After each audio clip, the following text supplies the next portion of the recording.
In the mountains of western North Carolina stands a house that should not exist. Biltmore Estate contains 250 rooms spread across 4 acres of floor space. It has 35 bedrooms, 43 bathrooms, 65 fireplaces, and an indoor pool. When George Vanderbilt completed construction in 1895, the project had consumed 6 years and cost approximately $6 million. Adjusted for inflation that exceeds $200 million in today's currency. No American has built anything remotely comparable, since the reason has nothing to do with changing architectural tastes or declining ambition. This house, Biltmore Estate, was never meant to be practical. It was meant to be final. A declaration carved into stone that said, "This wealth is permanent." When George Vanderbilt built it, he wasn't just constructing a home. He was attempting to freeze power and time. Biltmore was designed to overwhelm.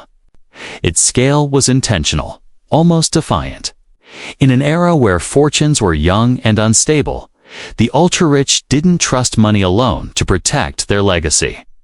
So they turned wealth into architecture. Massive, immovable, impossible to ignore. If your fortune could be questioned, your mansion could not. But here's the uncomfortable truth. The reason no billionaire has built anything like Biltmore since 1895 isn't because they can't. Modern billionaires are vastly richer than Vanderbilt ever was. The reason is darker. Biltmore represents a form of power that no longer works. A time when visibility meant dominance. When size meant safety. When building something too big to fail felt like immortality. What Vanderbilt couldn't see, what no one could yet see, was that mansions like this weren't monuments to permanence. They were monuments to a dying idea of wealth, because the moment power learned to move faster than stone. Houses like Biltmore stopped making sense, and once you understand why, you'll never look at modern billionaires or their quiet, hidden lives the same way again. To understand why mansions like Biltmore disappeared, you first have to understand the psychology of wealth at the moment they were built. The late 19th century was not an age of quiet money. It was an age of announcement. Wealth was new, volatile, and deeply insecure. Industrial fortunes rose in a single lifetime, often faster than society could decide whether their owners truly belonged among the elite. The men who built America's greatest mansions were not just rich. They were proving something in Europe. Power had been embedded in land for centuries. Castles, estates, and palaces were inherited, not created. In America, there was no ancient nobility, no medieval stone to lean on. So the new elite had to manufacture legitimacy. Architecture became their language. This is why houses like Biltmore Estate weren't designed to be efficient, comfortable, or even fully livable. They were designed to overwhelm. Size itself was the message. Every extra room, every fireplace, every acre of manicured land existed to answer a silent accusation. You don't belong here. A mansion was a rebuttal at the height of the Gilded Age. Wealth wanted witnesses. It needed servants to be seen moving through hallways. It needed guests to feel small. It needed newspapers to describe it in numbers so large they bordered on fantasy. This wasn't vanity, it was strategy. If your fortune was visible, it felt safer. If it was carved into stone, it felt permanent. And permanence mattered deeply. Industrial wealth was fragile. Railroads collapsed. Banks failed. Markets panicked. A fortune could vanish faster than it was made, but a mansion suggested stability. It implied that even if the money stopped flowing, the power would remain. You could lose liquidity, but not legacy. That illusion drove scale to extremes. Homes became self-contained worlds. They generated their own electricity, grew their own food, employed entire villages of staff. Isolation was a feature, not a flaw. Distance from cities meant distance from unrest, scrutiny, and the unpredictable masses. These estates were less homes and more fortified symbols, quietly defensive, carefully elevated above ordinary life. But this obsession with visibility had a cost. The bigger the house, the more it demanded. Endless staff, endless maintenance, endless resources, heating hundreds of rooms, repairing custom stonework, feeding dozens of servants, managing land that produced no profit. These estates didn't generate wealth, they consumed it. At first, it didn't matter. The owners believed their fortunes were infinite. They believed history moved slowly. They believed stone outlived money. They were wrong. What these mansions really represented was a moment when wealth still trusted objects to protect it. When power believed that being seen was safer than being hidden. When intimidation was architectural. Not financial, but the world was already changing. Governments were growing stronger. Tax systems more sophisticated. Public resentment toward extreme wealth was rising. Newspapers that once praised excess began questioning it. The same visibility that once protected fortunes began to expose them. And that's when the logic of monumental mansions started to collapse. The house that once said I cannot be touched began to say something else entirely. Here I am. Visibility turned into vulnerability. What the builders of Biltmore couldn't anticipate was that power would soon learn a new survival skill: invisibility. That influence would stop living in buildings and start living in systems. A wealth would no longer want to be admired, but insulated. Mansions like Biltmore were the final expression of a world where wealth equaled presence, where dominance meant occupying space, where power needed a physical address. That world didn't end overnight, but it was already cracking. And once wealth realized it could move faster than architecture, the age of monumental mansions quietly began to die. The collapse of the great whose American mansion did not begin with architecture. It began with paperwork. For most of the 19th century, vast private wealth existed in a blind spot. The federal government was small, its reach was limited. Taxes were local, uneven, and often avoidable. Fortunes moved freely, compounding quietly, funding indulgence without interference. In that world, building something like Biltmore Estate wasn't reckless. It was logical. Then the state learned how to count. In 1913, the United States ratified the 16th Amendment, establishing a federal income tax. At first, it seemed modest. Few imagined it would matter much to the richest families. But it marked a turning point more profound than anyone realized. For the first time, wealth was no longer judged by what you owned, but by what you earned. Every year, forever. This changed everything. A mansion like Biltmore was not a one-time expense. It was a permanent financial wound. Heating bills, wages, repairs, fuel, food, replacement materials custom-made and irreplaceable. These costs didn't shrink when markets dipped. They didn't pause during recessions. They arrived on schedule. Indifferent to sentiment or nostalgia, income tax turned those operating costs into liabilities that could no longer be ignored. Before 1913, a fortune could be invested conservatively and still produce enough cash to sustain extravagance. After 1913, a significant portion of that income disappeared before it ever reached the owner. And the rates didn't stay low. As the 20th century progressed, top marginal tax rates climbed, sometimes above 70, even 90% during wartime. Suddenly, visibility was expensive. A massive house was no longer just a symbol. It was a red flag. It announced ongoing income, fixed costs, and a lifestyle impossible to hide from auditors. A house with hundreds of employees created payroll records. Fuel shipments created invoices. Repairs left paper trails.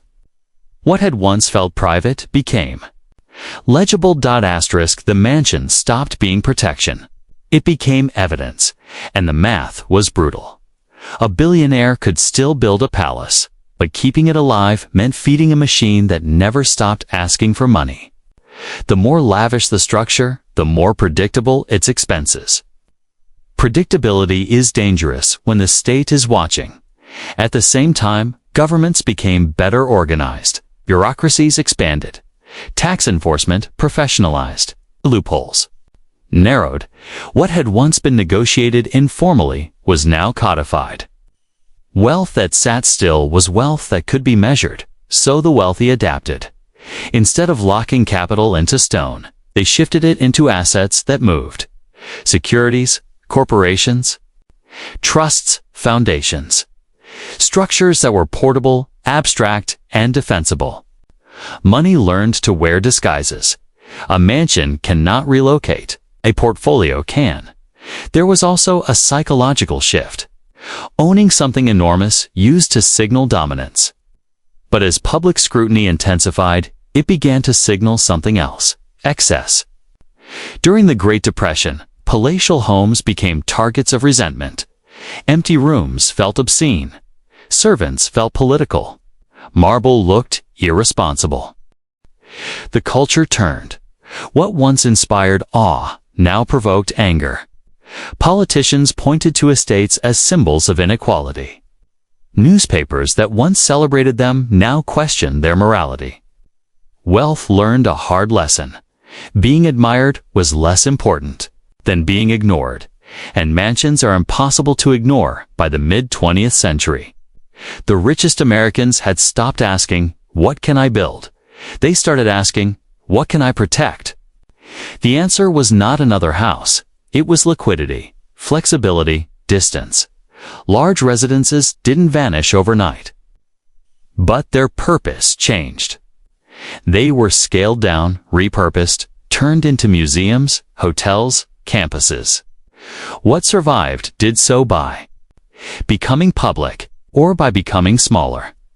No one after George Vanderbilt attempted to build a personal residence on that scale again.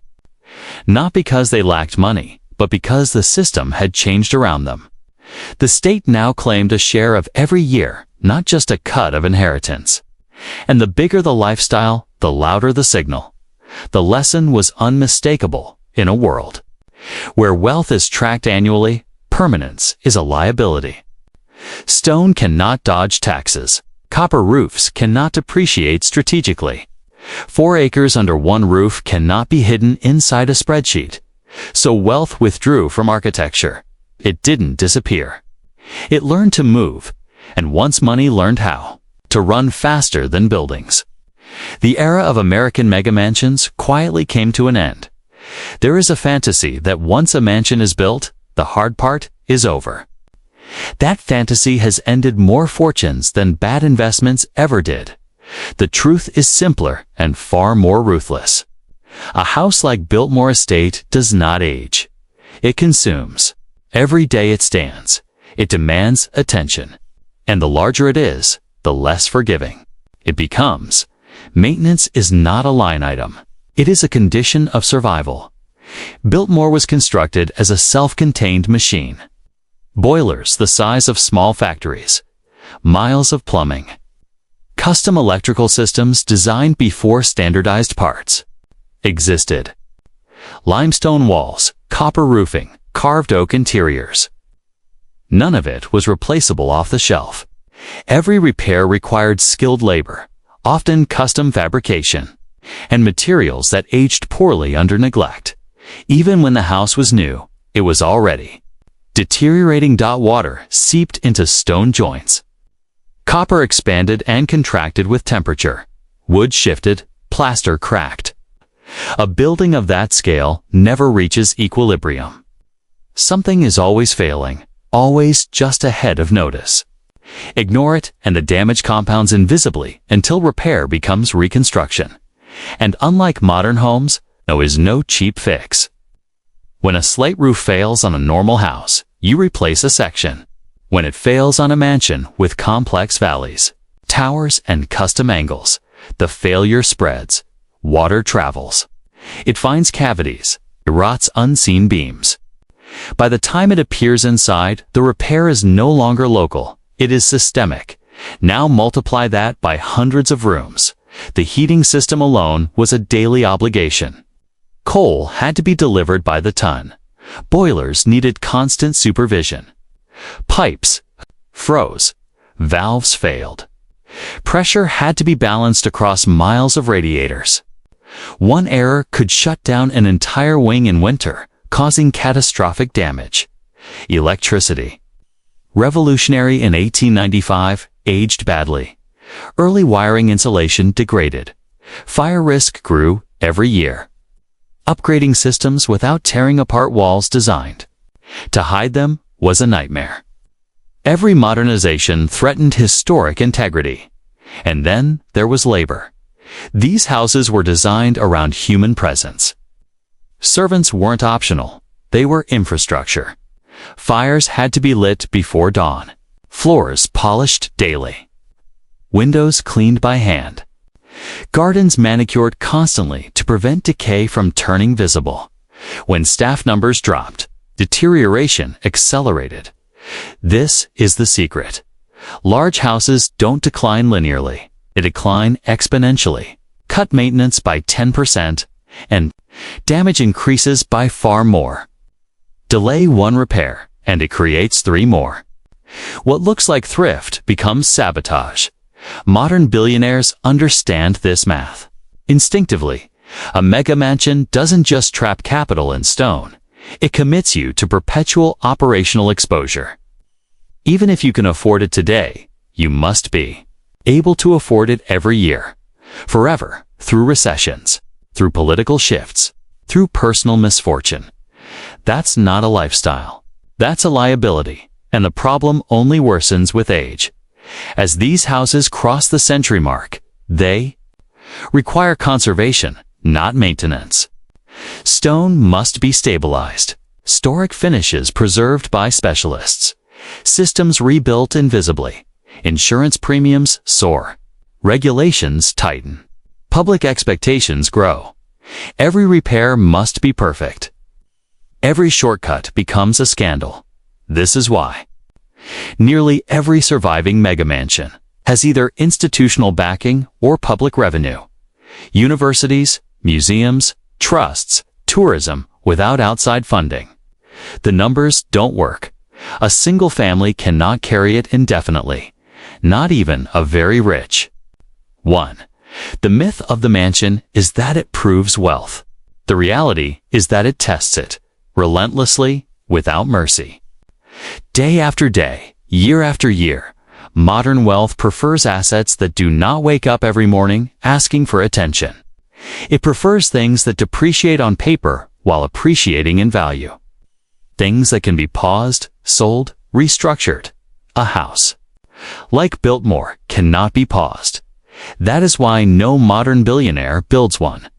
Not because they lack ambition, not because they lack taste, but because they understand that the most dangerous expense is the one that never stops, and maintenance never stops.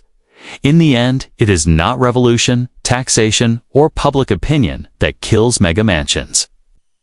It is time, slow, expensive, unavoidable, stone. Remembers everything, and it sends the bill. For decades, houses like Biltmore Estate existed in a legal gray zone.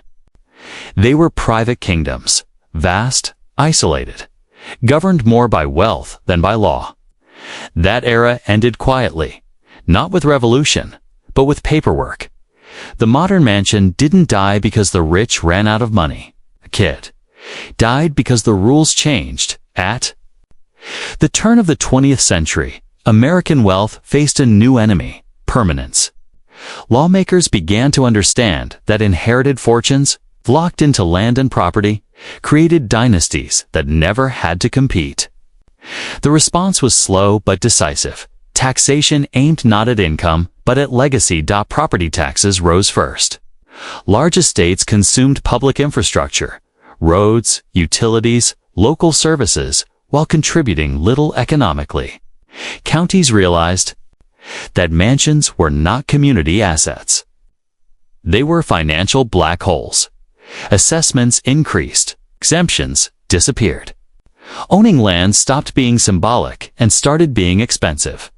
Then came inheritance taxes. When George Vanderbilt built Biltmore, the idea that the federal government would tax wealth at death was still controversial. By the 1910s and 1920s, it was reality. Estates were no longer transferred intact. They were liquidated to pay the bill. This is where mega mansions became traps. Diversified fortune can pay estate taxes with cash, stocks, or structured transfers. A fortune tied up in stone cannot. A house cannot be split easily. You cannot sell a hallway. You cannot liquidate a wing without destroying the whole. Families were forced to choose, sell the house or sell everything else.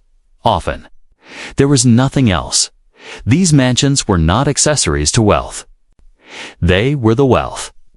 They absorbed capital for years during construction, then continued absorbing it indefinitely. By the time the owner died, the house had become an anchor, dragging the estate underwater, and taxes were only the beginning. Zoning. Laws emerged. Historic preservation rules followed.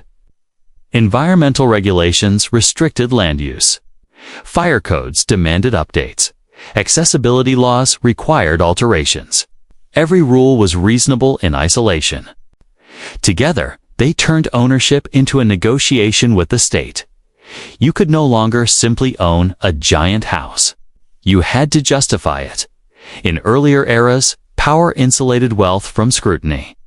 In the modern era, visibility invites it.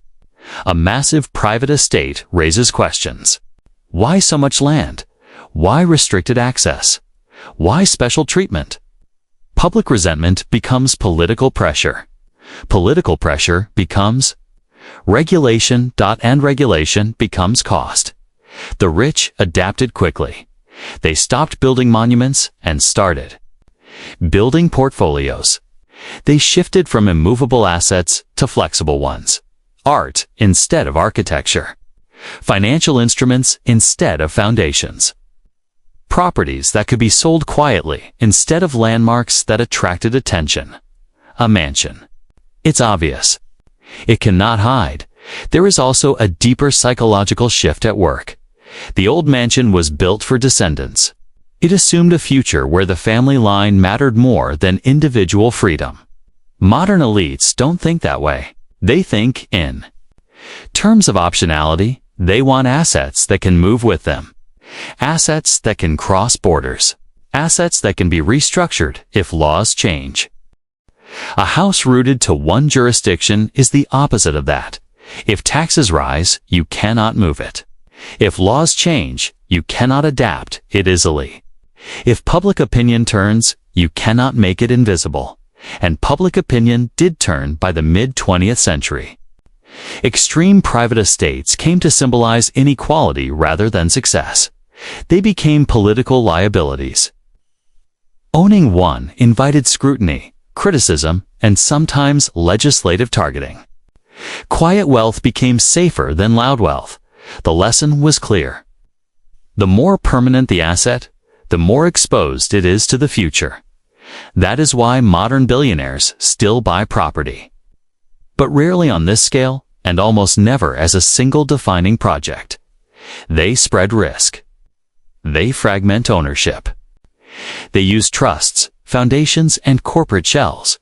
They build exit strategies, not legacies carved in stone. Biltmore survived because it transformed. It opened its doors. It monetized its past. It accepted public presence in exchange for survival. Most mansions never made that transition in time. They weren't destroyed. They were dismantled quietly, sold off, subdivided, abandoned, reclaimed by the state or by time. The mansion was not outlawed. It was taxed out of existence. And once the government learned how powerful that tool was, there was no going back. There is a cost to size that no blueprint ever shows. When Biltmore Estate was completed, its grandeur masked a fatal flaw. It was designed for a world where labor was cheap. Energy was abundant, and human time was considered expendable. That world did not last. A mansion of this scale does not simply exist. It must be fed. Every room requires heating, cooling, cleaning, inspection, repair. Fireplaces crack. Roofs leak. Stony roads, wood warps. Pipes corrode, even standing still. The house is decaying. And the larger the structure, the faster entropy wins. In the 1890s, this problem was invisible. Servants were plentiful. Wages were low. Labor laws were almost non-existent. A household staff of dozens, sometimes hundreds, was not unusual. Their lives revolved around the maintenance of wealth they would never touch. But the 20th century changed. That equation, labor gained rights. Wages rose. Safety standards emerged. Suddenly, maintaining a mansion meant complying with laws that treated workers as humans, not infrastructure. Each additional square foot multiplied cost, liability, and oversight. A single broken stair in a massive house is no longer a nuisance. It is a lawsuit, then came energy.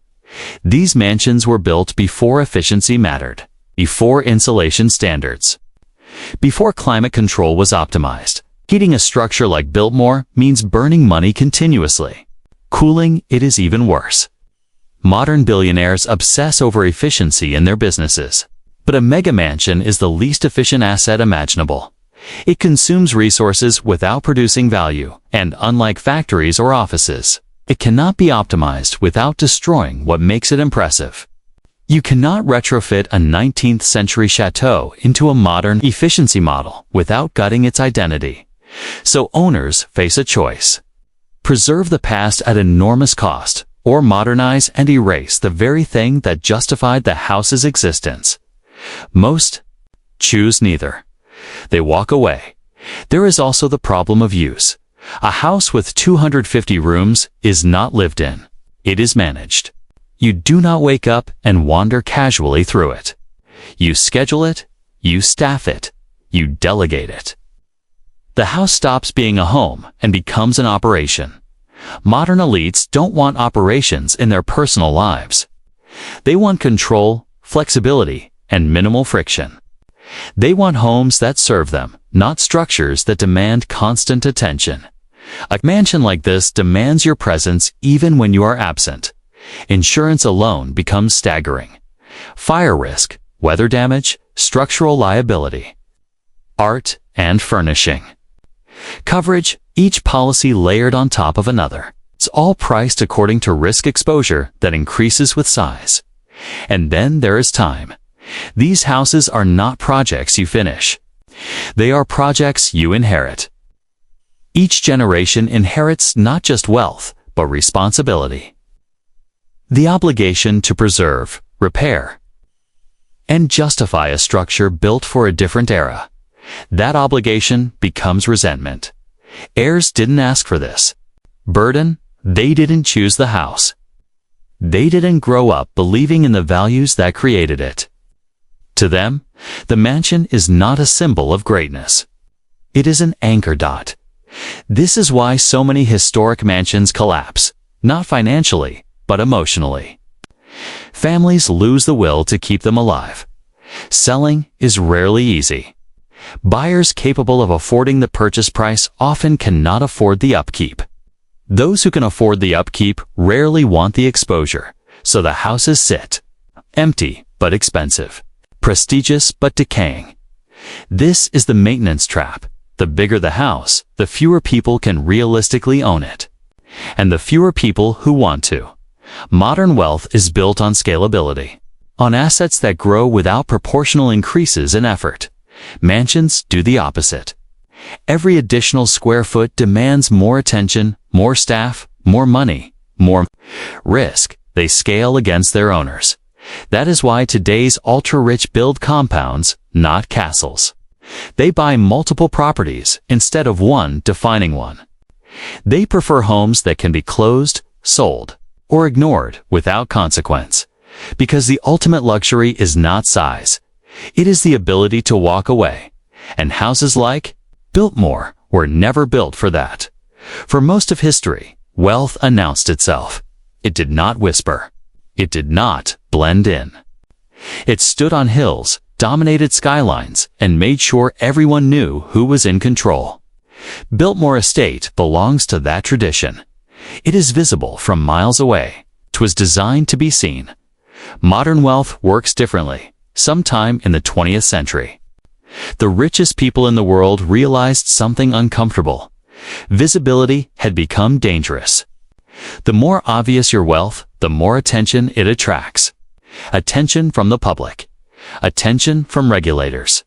Attention from politicians. Attention from people who want a piece of it. A massive mansion is a beacon. It announces where you are, how much you have, and how immovable you are. It tells the world that your wealth is fixed in one place, tied to one jurisdiction, and exposed to local laws and local moods. That is the opposite of safety. As global finance evolved, money learned to move faster than geography. Capital became fluid. Borders became negotiable. A fortune no longer needed a physical center. It could exist in accounts, entities, trusts, and instruments spread across continents. A mansion cannot do that. If public opinion turns against wealth, a visible estate becomes a symbol. Symbols get targeted. They become rallying points for resentment. The house itself turns into an argument. This is why modern billionaires prefer anonymity. They buy properties that look unremarkable from the outside. They choose locations that blend in with surrounding neighborhoods. They avoid landmarks. They avoid excess that invites curiosity. The goal is not to impress strangers. The goal is to remain uninteresting. This shift also reflects a deeper cultural change. Old money believed in hierarchy. It assumed that society accepted visible inequality as natural. New wealth operates in a world where inequality is constantly questioned. Building a palace today is not interpreted as success. It is interpreted as provocation, and provocation carries risk. Security concerns amplify this effect. A known, immovable estate creates predictable patterns. It tells the world where you sleep, where your family lives, and where access points exist. In an age of surveillance, social media, and instant information, that predictability is a liability. Hidden wealth is safer wealth. This is why today's elite invest heavily in layered security, legal distance, and abstraction. They separate ownership from identity. They let corporations own property. They let trusts hold assets. They let foundations manage estates. The owner disappears. A mansion like Biltmore does the opposite. It ties identity to place. It fuses the family name to a single permanent structure. If anything happens to that structure, financially, legally, symbolically, the damage radiates outward. Modern elites avoid that trap. There is also the question of relevance. In Vanderbilt's era, building the largest house in America placed you at the center of cultural conversation. Today, cultural power is decentralized. Influence comes from platforms, networks, and reach. Not from architecture. A mansion no longer guarantees status. In fact, it can undermine it. Excess invites criticism. Criticism invites scrutiny. Scrutiny invites regulation. So wealth learned to retreat from stone and into systems.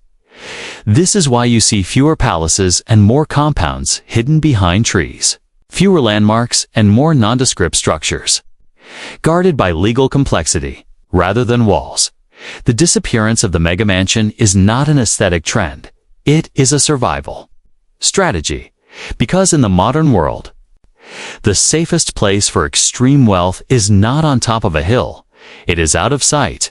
And once wealth learned that lesson, houses like Biltmore became relics of a louder, more vulnerable age. The Biltmore Estate, magnificent as it is, teaches a harsh lesson about the cost of permanence. Every stone, every window, every ornamental detail that made Vanderbilt's palace a marvel also made it immovable. Once built, it was tied to the land, the labor, and the local economy. Unlike capital, it could not relocate when tides changed. In the late 19th century, this was unremarkable. Wealth was anchored, both literally and socially. Estates like Biltmore were designed to endure generations. They symbolized stability, influence, and permanence. The Vanderbilt family could exert social, economic, and cultural power in Asheville because the mansion existed there. The house was both a statement and a tool, a way to consolidate presence and authority. But permanence comes with exposure. Large estates require constant maintenance, from gardeners to housekeepers, from structural repairs to heating vast spaces in winter. Even in Vanderbilt's time, the costs were immense. $6 million in 1895 money, or over $200 million today, was only the beginning. Year after year, hundreds of staff were employed to keep the estate functional. Fires, leaks, and even the wear of time threatened to erode the grandeur of the mansion. Now imagine that permanence in the modern world. Society moves faster, finance moves faster, crises move faster. A mansion is no longer just a home. It becomes a liability. Property taxes, insurance premiums, and maintenance costs spiral, especially for palaces with hundreds of rooms. Every decision is magnified. Every local regulation or economic downturn can shake the value of an estate that once symbolized untouchable wealth. Beyond costs, immobility also brings strategic vulnerability. Wealth concentrated in one place is easier to target by legal action, by taxation, or by social unrest. The larger and more visible the estate, the more attention it draws. Biltmore is a public symbol, a permanent footprint of the Vanderbilt fortune. In an era when money can be moved across countries in seconds, a mansion remains stuck, unyielding, and exposed. This is why the modern ultra-wealthy have abandoned the model. They invest in assets that move with them: businesses, stocks, bonds, intellectual property. Their homes are often temporary, flexible, and strategically located. Where Vanderbilt once used a mansion to assert dominance, today's billionaires use mobility as power. Yet there is a certain romance in the cost of immobility. A mansion like Biltmore captures imagination because it represents a kind of absolute commitment to place and identity. It is a reminder of an era when wealth was visible, audacious, and inextricably tied to land. It is also a reminder of why that era ended. The world became too fast, too connected, and too unpredictable for wealth to remain static without risk. In the end, the story of Biltmore is not only about excess, it is about the limits of permanence in a changing world. It shows us that what once represented ultimate security and status now serves as a cautionary tale of vulnerability and cost. The grandest houses, like the grandest fortunes, are only as safe as their ability to adapt. And when adaptation is impossible, the price of visibility becomes all too clear. Biltmore stands today as a museum of ambition and caution, a testament to the scale of human ambition and a silent warning of the risks embedded in the grandeur of permanence. The era of the immovable mansion is over.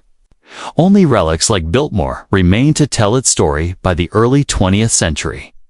The world that had produced the Biltmore Estate was already changing. The Industrial Revolution had created vast fortunes almost overnight, but with rapid wealth came rapid societal shifts. The very visibility and extravagance that defined Gilded Age mansions became liabilities. For the Vanderbilts and others like them, opulence could no longer guarantee influence. It increasingly attracted scrutiny, resentment, and risk. After George Vanderbilt's death in 1914, Biltmore faced the inevitability of decline. Not because of neglect, but because the model itself was unsustainable. Maintaining 250 rooms, dozens of bathrooms, and acres of gardens required hundreds of employees, all of whom needed salaries, housing, and management. During the Great Depression, such expenses were no longer trivial. They were perilous. Large estates became financial burdens rather than symbols of untouchable wealth. Families who had once flaunted their riches began selling off land, artworks, and even entire wings of their mansions to stay afloat. The social climate also shifted. Public opinion turned against excessive displays of wealth. Progressive movements and labor reforms painted mansions like Biltmore as monuments of inequality.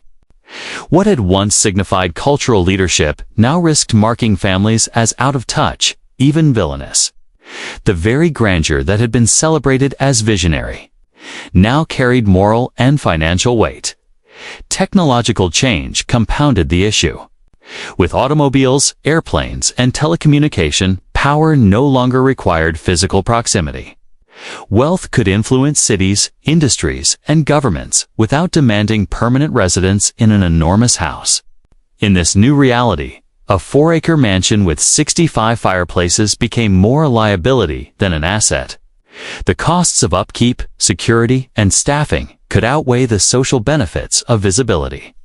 The immovable house was outpaced by the mobile fortune. For contemporary billionaires, this lesson is clear. The next generation of ultra-wealthy rarely invests in permanent palaces. Instead, they favor properties that are luxurious yet manageable, often modular, and geographically strategic. A Manhattan penthouse, a Malibu villa, or a Swiss chalet provides privacy, prestige, and comfort without the crushing costs of a Biltmore-scale estate. Visibility remains important. But mobility and discretion now take precedence over ostentatious permanence. Yet the decline of such mansions is not solely financial. It is also existential. The Gilded Age mansion represents an era when wealth and identity were inseparable from land and architecture. Today, identity is portable. Influence is global, and capital flows freely across borders. The immovable mansion is a relic of a time when human ambition could be measured in stone, wood, and iron, a luxury that modern life no longer tolerates. Despite this, Biltmore survives.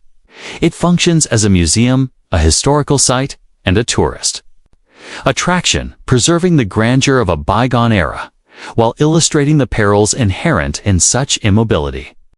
Visitors can marvel at the craftsmanship, the scale, and the audacity of George Vanderbilt's vision. But they also see the subtle cracks, the compromises, and the reality that even the wealthiest cannot escape the pressures of time, society, and economics. The story of Biltmore, ultimately, is the story of the rise and fall of a particular kind of wealth. It reminds us that excess, when tethered to immovable assets, carries hidden costs. It shows why no American has dared to replicate Vanderbilt's ambition. The lesson is stark. In a world that moves faster every year, permanence is both alluring and dangerous. Biltmore stands as a testament to human ambition, a monument to vision and artistry, and a cautionary tale of financial and existential decay. It reminds us that the grandeur we celebrate can be the same grandeur that imprisons us. In the end, the largest houses, like the largest fortunes, are only as enduring as the world allows them to be. Biltmore Estate, standing proudly in the mountains of North Carolina, is more than just the largest private home in America. It is a symbol of human ambition, creativity, and the intoxicating allure of excess. Yet its story also carries a warning. A lesson on the fragility of wealth and the impermanence of even the grandest dreams. George Vanderbilt's vision was extraordinary, but it was born in a time when fortunes could be spent as freely as they were earned. The mansion's 250 rooms, 65 fireplaces, and sprawling gardens were meant to showcase not only wealth, but also cultural refinement. And for a brief moment in history, it did. Visitors marveled at its scale, artisans took pride in its craftsmanship, and the Vanderbilt name became synonymous with audacity and taste. But history shows that ambition tethered to immovable assets carries hidden costs. The Great Depression, shifting societal values and changing technologies made the upkeep of such estates increasingly impractical. Modern billionaires, though wealthier than Vanderbilt could have imagined, rarely attempt to replicate this scale. Luxury today favors mobility, discretion, and strategic influence over monumental permanence. Biltmore survives, not as a home, but as a museum, a place where history, art, and cautionary lessons coexist. It reminds us that while human ambition can create breathtaking legacies, unchecked grandeur can also trap its creators in obligations, expenses, and social scrutiny. Ultimately, the story of Biltmore is a reflection on the fleeting nature of human achievement. It teaches that true legacy is not measured by size or extravagance, but by the ideas, values, and vision that endure beyond the walls we build. In the shadow of America's largest mansion, we see both the heights of human imagination and the limits imposed by time, society, and the very wealth we think will last forever. The age of enormous private mansions may be over, but Biltmore remains a monumental reminder of ambition, artistry, and the delicate balance between wealth and wisdom.